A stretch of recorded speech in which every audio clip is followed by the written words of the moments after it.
नमस्कार मित्रांनो, आज आपण SIP म्हणजे काय या विषयाबद्दल माहिती जाणून घेणार आहे. तर तुम्हाला सुद्धा म्युच्युअल फंडमध्ये गुंतवणूक करायची असेल, SIP सुरू करायची असेल तर तुम्ही खालील दिलेल्या नंबरवरती संपर्क करू शकता.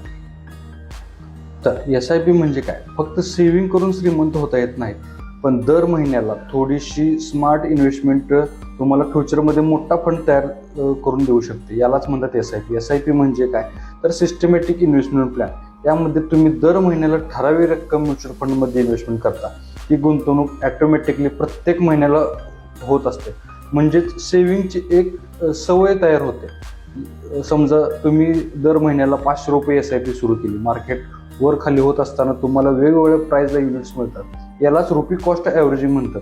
दीर्घकाळ कंपाऊंडिंगमुळे तुमचे पैसे वेगवान वाढू शकतात. उदाहरणार्थ म्हणजे जर तुम्ही दर महिन्याला ₹2000 SIP केली तर ₹2000 SIP 20 वर्षासाठी केली तर सरासरी 12% परतावा मिळाला तर तुमची गुंतवणूक जवळपास 20 लाखापेक्षा जास्त होऊ शकते. SIPचे फायदे म्हणजेच काय की कमी रकमेपासून सुरुवात करता येते, डिसिप्लिन्ड इन्व्हेस्टमेंट आहे, कंपाऊंडिंगचा फायदा होतो, लॉंग टर्म वेल्थ क्रिएशन आणि मार्केट टायमिंगची जास्त चिंता करण्याची गरज नाही लागत. मोठी वेल्थ तयार करण्यासाठी मोठी रक्कम नाही तर कन्सिस्टन्सी महत्त्वाची असते. आजच SIP बद्दल माहिती जाणून घ्या, इन्व्हेस्टमेंटची स्मार्ट सुरुवात करा आणि SIP बद्दल आणि म्युच्युअल फंडमध्ये गुंतवणूक करायची असेल तर तुम्ही खालील दिलेल्या नंबरवरती संपर्क करू शकता. धन्यवाद.